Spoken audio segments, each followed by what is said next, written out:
Hello, I'm Katherine Artines.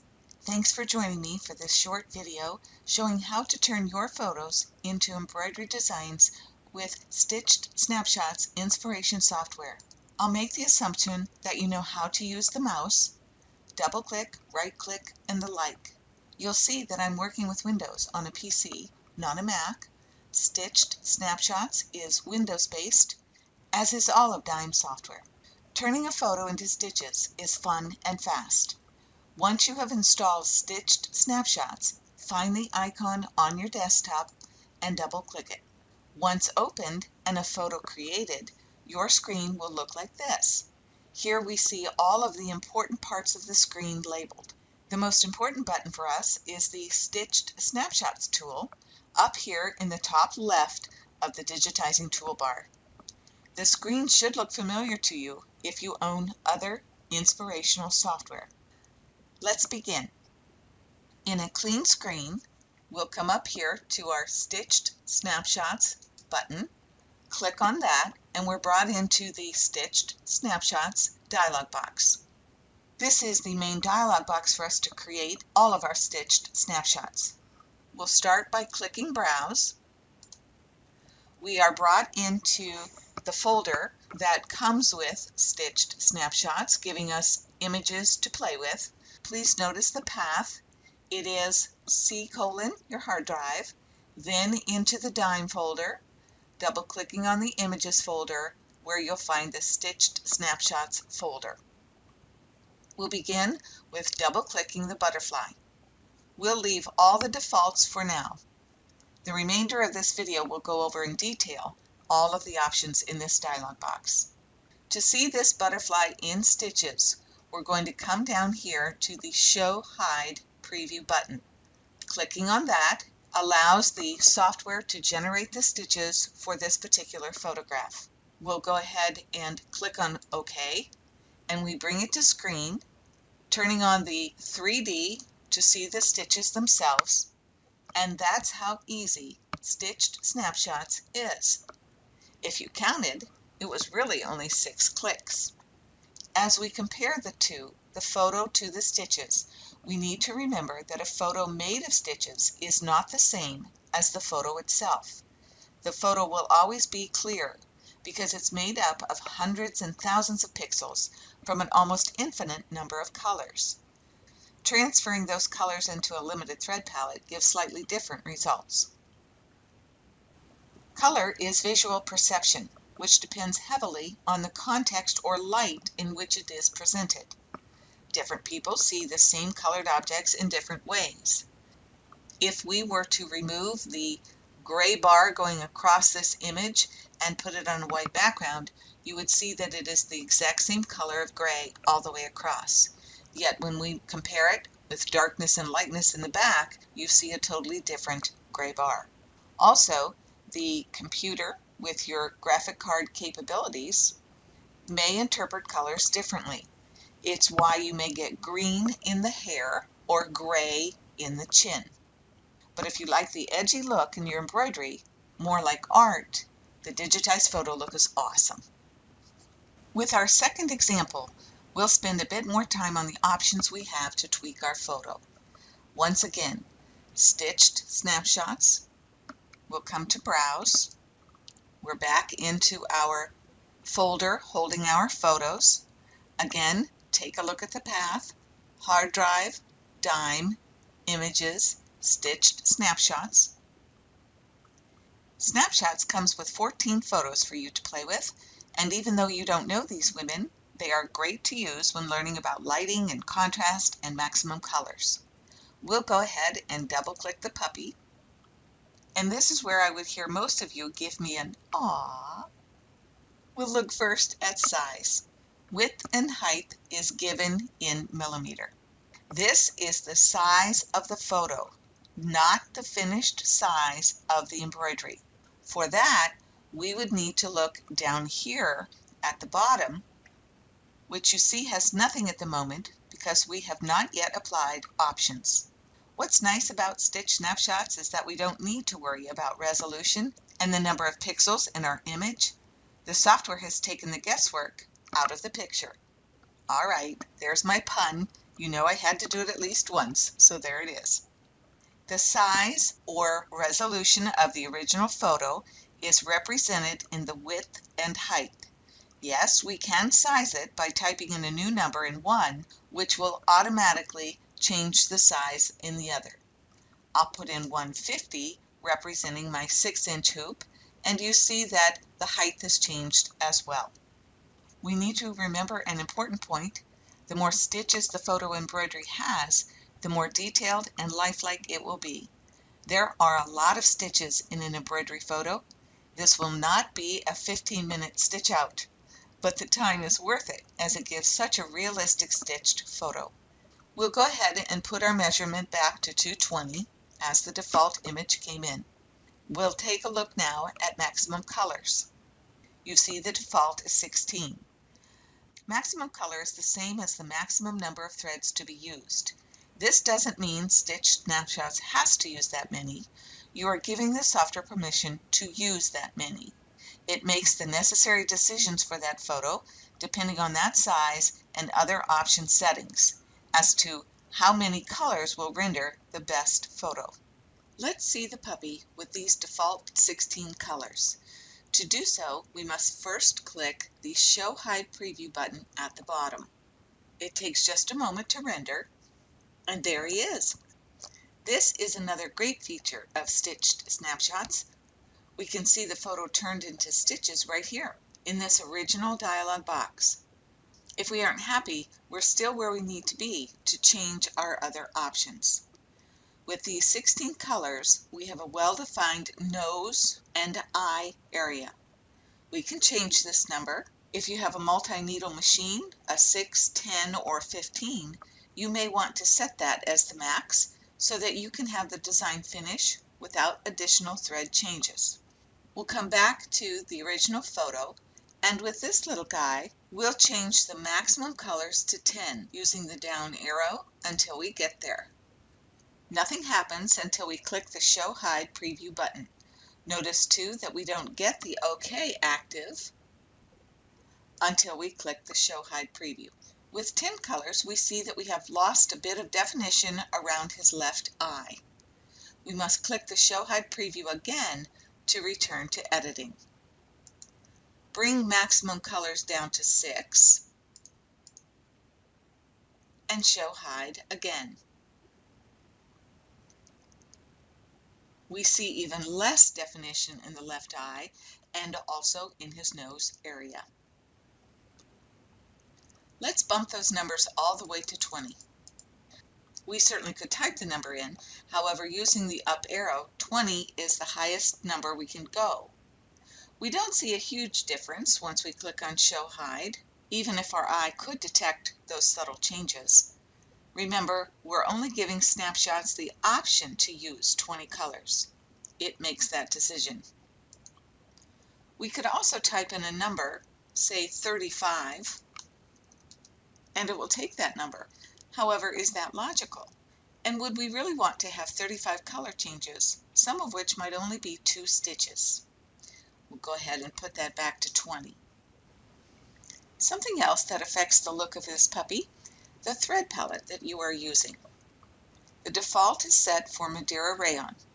Take a look at all of the palettes offered when you use your down arrow. Certainly, you can find your favorite here.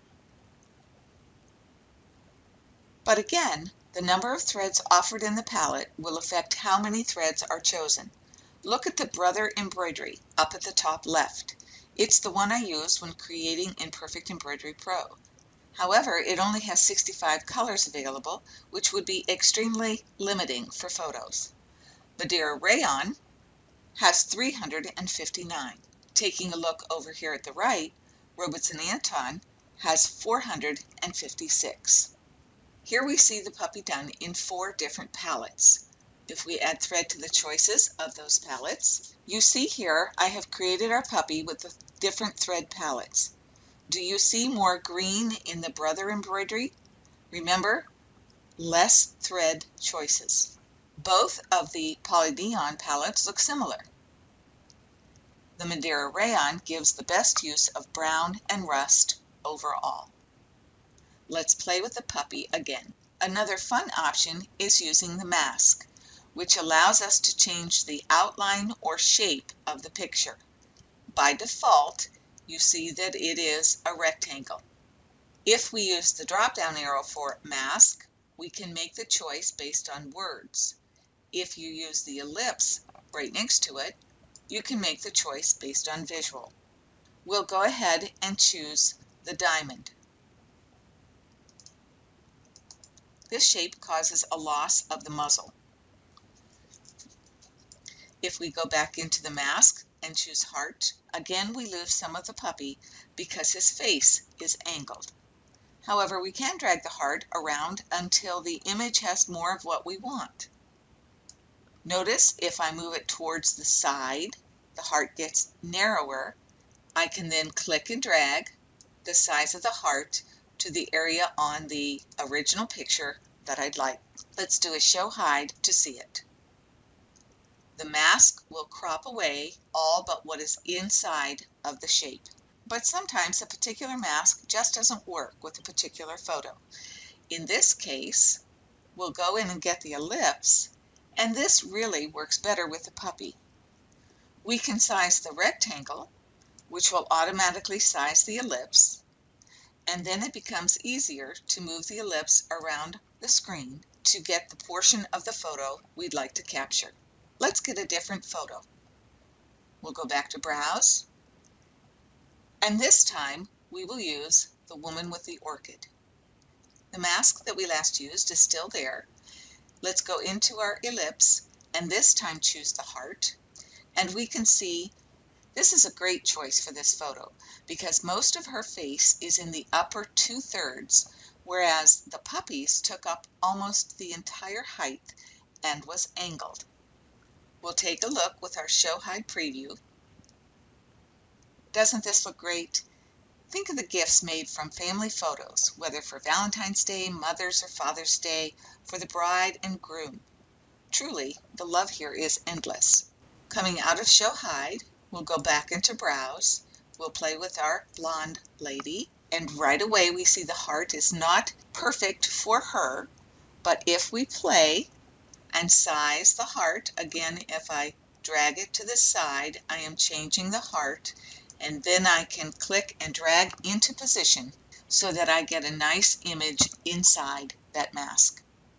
To aid in using the mask more effectively, or to tidy up the photo, you can edit the original photo in another photo editing software like Paint, Photoshop, or Corel to be just the image. We can get rid of the background. Here's what I mean with a photo of my grandson. You see the original at the top, the whole picture cropped to the bottom left, and then bottom right shows all of the background deleted. Remember, we can always drag the rectangular mask to isolate the portion of the photo we want, but sometimes it helps to modify the original photo. Back into Stitched Snapshots, I'll go ahead into Browse and get a picture of him. Please notice that I've added some of my own photos to this same Stitched Snapshots folder, making it easy for me to access them. I'll go ahead and bring in the cropped picture of him, go back in and choose the rectangle mask. I could even crop a little bit more if I wanted to isolate just his face. I need to first click on Show Hide Preview so we can see him. And he is just so cute. Let's go ahead and bring him to screen by clicking on OK. If we turn on our 3D, we see that he's a bit hot pink, and like any inspiration software, we have the ability to change the colors in the design. If I were to click on number 7, come into my full palette, I can go in and make changes to that color. Clicking on this color called Pale Salmon, I'll go ahead and do an OK, and I have altered that very hot pink to a softer, which I like better. If you wanted to see all of the color affected by that one particular thread choice, we can come over here to our sequence view. I'll first ungroup, And then I could right-click and ask to hide all, and simply bring up that number 7, coming over here into my color index, finding that number 7, and using my eyeball to turn that back on. Here is all the area that was affected when I changed that hot pink color. Usually there is more affected than we think, but it is this blending of colors everywhere that gives it the look of a photo and not just a filled area in regular digitizing. Some of you may have seen the notes that were created by Dory on the support desk. Although it comes up when you click on your program manual, we can go under Help, Manual. She didn't write it as a manual or in manual form. It was her notes she wrote when the software was first being tested, and she used her own puppy, Emmy Lou. There she did what I just showed you with my grandson, cropping the photo and removing the background to use with a mask. We'll come into a clean screen, back into Stitch Snapshots, back into Browse, and once again we'll bring Jamie to screen. We're going to use his picture as we learn about lightness and contrast. His picture was taken on an iPhone, uploaded to Facebook, where I screen captured it on my iPad and sent that photo to my computer. That's a lot of monkeying around with a photo, so it's of a little less quality than the 4 photos of women that are free with Snapshots. A photo may be good with the default settings of lightness at 0 and contrast at 100. Or it may benefit from adjusting either or both. Looking at Jamie as is, with 16 colors, let's take a look in the Show Hide preview and see what this image is going to render. We see that the cheeks and the bridge of his nose are very noticeable. Let's see what happens when we adjust the contrast down to 50. Coming out of the Show Hide, we'll take a look at contrast, and we're going to go all the way down to the end of the bar at 50. Doing another Show Hide, we see everything blends in better, but his eyes don't have as much definition. Leaving the contrast at 50, let's change the lightness all the way to the max of 50.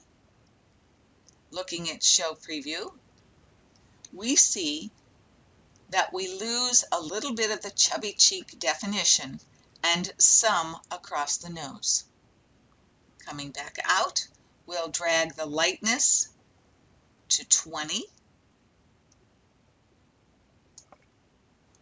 Come on back in to the Show Preview, and I think I like that just a bit better. You see how you could continue to play, even bring them to the screen to compare before you commit to stitching one out. Let me open a file I've already made for comparisons of just that, and as we see these at the screen, please also notice over here in my notes area. You see I've written myself notes as to these individual pictures and what some of the settings were. I do this a lot. The way that we do it is we simply click right into that box, and I could add any additional comments. When you save the design, the notes are saved with it. With a clean screen up on our design page, our next option is to play with the style of stitching. Once again into Stitched Snapshots, once again into Browse, and we're going to bring up our little Nemo fish. I'll go ahead and crop it just a little bit so we don't have quite as much green to deal with. We can focus in on the fish. The default style is stippling. Let's go ahead and do a Show Preview. And we see here's our fish with the stippling that we're used to seeing up to this point. We'll come out of Show Hide Preview and change our style to hatching. Do a Show Preview and take a look at this rendering, and we see it does look different. I have a file for us to compare. We'll go ahead and open our blonde lady, turn on 3D, We can see a little bit of difference right here, but if we take our zoom and we zoom in on these two images quite a bit, you're going to see the basic differences between hatching and stippling. On our left is hatching, a series of straight stitches in one given direction in a small area, and then it changes direction in another area. Stippling, on the right, again straight stitches, but they cross over each other randomly and are of different lengths. Very similar to a preschooler scribbling. Hatching is more like the preschooler who is coloring back and forth in one direction, then moves his hand to another place and angle, and continues to color back and forth. It is this ability that allows for a very blended and realistic look to parts of a photo, especially facial features. Other software may digitize a photo as a group of filled stitches, all in the same direction, all of the same stitch length, much like a regular complex fill, with the results not as detailed. This is the real secret and beauty behind stitched snapshots. The software generates these random stitches in the different thread colors and layers them just so to give us a realistic rendition of the photo. We'll go into a clean screen, back into the dialog box for snapshots, back into Browse, and we'll bring up our parrot. The last option for us to play with is Mode. The default mode is color, which is why I have brought up this magnificent bird. If I do a show preview, we'll see all of those colors in thread. We'll come back out and hide the preview. Try our next mode. We'll come down to gray. And as we do our show preview, we'll see that gray on this particular photo is not as dramatic. Go back into hide. Use our drop-down arrow, this time choose Sepia and take a look at it. Sepia uses browns and reddish browns as the pigment mix, very warm tones. It gives us an archival look, but more definition than the gray. Hide that preview, and we'll try our drop-down once again, and we come to the CMYK. When we do a show preview, and take a look at this CMYK, we see lots of odd colors. The C stands for cyan, M for magenta, Y for yellow, and K is key, which is black, which comes from the idea that the plates are all keyed to each other, aligned with the black plate. As opposed to our RGB, which is red, green, blue, we have primary colors where light is added to make the new colors. And here in the center, you see your cyan, magenta, and yellow. Once back in preview, let's go ahead and come out of that and take a look at what we have left. Edge, show preview. Edge seems to define major areas of your photo. Definitely has a bit of an artsy feel to it. Hide that preview. Come back and try our last one, which is mono. Mono meaning one color. If you take a look here at maximum colors, we're only allowed one, showing that preview. If we take a look at the bird done in all one color, again, we lose so much of the drama of the bird. Let's take a look at this slide that compares all of the different modes from color to gray to sepia to our cyan colors, our edge, and our mono. And we can see the ones that we like best. Our next slide will show us where the stitches have been added. And some of these, as in the gray and the sepia and the mono, really don't do our bird justice. However, let's not write off our edge and our mono. It didn't look good perhaps with our parrot, but take a look at some other designs, the car and the sunflower, that come with your snapshots. Here we see edge applied to both of those, and we get a very cool look. Here we've applied both the edge and the mono to our blonde lady. You can see the results. I even like this mono look with Our Lady. Here we have resolution set to 5, and the one below it, resolution set to 0. And that brings up resolution. We'll turn our mode back to color, come to browse to get a different image. We'll use this sunflower, and I am going to grab a corner to crop just the upper portion of this design.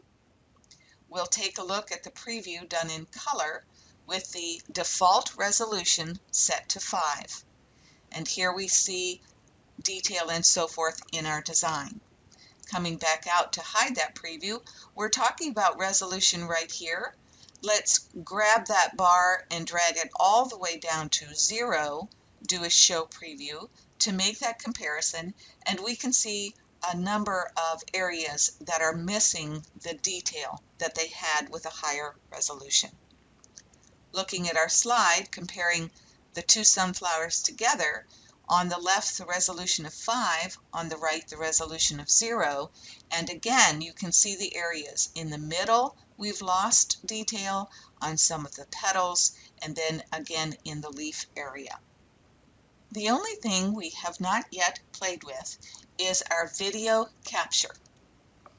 We're taking a look at these two buttons right here. If you have a forward-facing camera on your computer screen, you can capture yourself. This button turns the camera on, and this button will then become active, and that will take the photo. And you'll be on the screen to play with all of the other options. Here's my result. Back to a clean screen, I'm going to open a design that I already have created for us. It is our parrot with the hatching. I'll drop him down a little bit so he's not quite in our face. We see our parrot. We'll come over here to 3D and turn it on. Once you bring a design to screen, you have all of the options available to you on the toolbars as well as over in sequence view. We have our ungroup tool. If I select our parrot and come up here to ungroup, we then can come over to our sequence view and expand any one of the colors. We do that by clicking on the plus sign. As you see, I have the blue area highlighted, and this blue area has been digitized as a manual stitch. If we expand to others, we see that they are all digitized as a manual stitch, similar to the manual stitch tool in Perfect Embroidery Pro. If we select one of those areas, you can see the properties that are available to you for that. Because these are manual stitches, we do not have a great number of properties to use. We do have the ability to go under Transform and change size. But remember, you really want to size a photo in the Stitched Snapshots dialog box, and then let the software do its magic with the resolution of the photo. We have some other tools, such as our background tool and our artwork tool, that may not be logical to use right now, but you know how the designers of Inspiration Software love to give us new things in updates. You also have the ability to customize your screen under Tools, General Options. It is here that you can set your defaults to inches or metric. You could change the default thread palette to one of your liking, go into Grid and set those spacings as desired, come into View and decide whether or not you want highlighted items shown as a color, and whether or not you want your property tabs shown as icons or words. You can set the software up as you like. When you go to stitch out on your machine, these designs have a lot of stitches. You can see right up here at the top in the information bar that this design has over 59,000 stitches. You want to pick your base fabric and stabilizer accordingly. You're not going to want to stitch designs such as this on silk with a single layer of tearaway stabilizer. As much as it might hurt in time, you want to do that test out. If you own PEP, you have the added ability to use stitched snapshots right within Perfect Embroidery Pro. The beauty with that is that you now have all of Perfect Embroidery Pro's tools and capabilities at your disposal. You now own a fabulous software. Think of the gifts that are possible on such a personal level. And artwork. Wow, the potential for your own creative touch is huge. Let's take a look at some of these. Here we see fabric that was scanned, and whether it was simply cropped in a rectangle or cropped without background in a program like Paint, how darling he would be to be the center square of a pillow. If you have created an art quilt, take a picture of it and turn it into stitches. This magnificent art quilt, Eagle Eyes, was created by Marjorie Hedges of Texas. However, make sure you have permission to do so. Here, I have taken stencils and scanned those stencils in.